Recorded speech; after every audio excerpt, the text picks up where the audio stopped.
Today I'm going to talk to you about how to write a resume. So if you're interested and have some questions you want answered, stay tuned.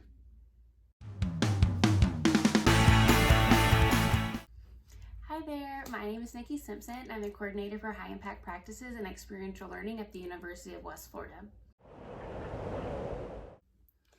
The first section that I'm going to go over is the header. So your header is what is going to be at the top of your resume, and it'll include things such as your name, your address, your phone number, and your email address. The first thing to note is that your name should be the biggest and boldest thing on your resume. It still should not be any bigger than about 16 to 18 point font, so keep that in mind. The next thing you want to include is your address, and there are two ways to approach this. You can include your local address if you're applying for positions that are local to where you are currently, or you can also include your home address, especially for college students. If you're wanting to go back wherever home is, you can utilize either your parents' address or family member's address to show that locality there.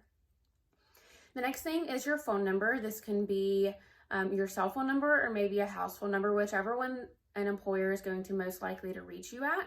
And then you want to include your email address. There are a couple things to note about that. First thing is going to be that you want to make sure that your email address is professional.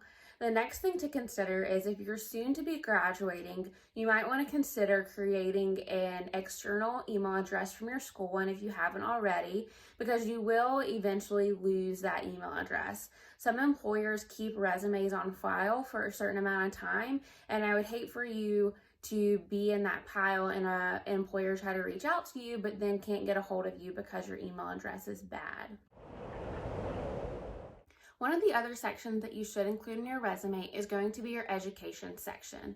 There are a few things that you should include and then a couple of things that you could consider including in this section.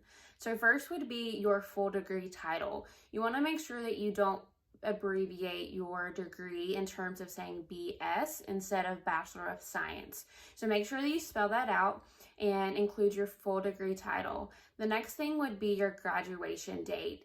A lot of students make the mistake of including when they started their schooling, but not their graduation date. What employers really want to know is when you're going to be graduating. So make sure that you have at least that end date on there. The next thing to include would be your institution. So you want to include whatever the college or university's name that you went to, and then also the location, which should include the city and state. A couple of things that you could consider including would be your GPA. The general rule of thumb on that is if it's a 3.0 or higher, you should include it. The next thing would be relevant coursework to the job that you're applying for. So some courses that you might have taken in your major that would be applicable, you can include those and list those. And other things would be awards or accomplishments. So you could list Dean's List, outstanding undergraduate student, and things of that nature. Another common section on your resume would be your experience section. Some things to include in this section are going to be your job title, the organization, your dates of employment, and the organization's location. Outside of that, you would also want to include some bullet points that outline your duties and accomplishments for that particular position. In our office, we like to use the bullet point formula. What this includes is starting those bullet points with an action verb, answering at least 2 journalistic questions, and journalistic questions are who, what, when, where, why, and how, and then also including numbers whenever you can or whenever it's relevant.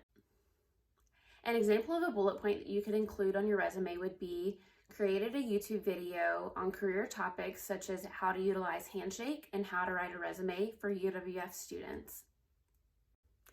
Other sections you could consider including in your resume would be a skill section, clubs or organizations you might have been involved in college, professional organizations, publications or presentations, or volunteer service that you've done in the community. I think that about covers the basics of how to write a resume. If you have any other questions, feel free to reach out to us at career@uwf.edu or log into Handshake to schedule an appointment to learn more.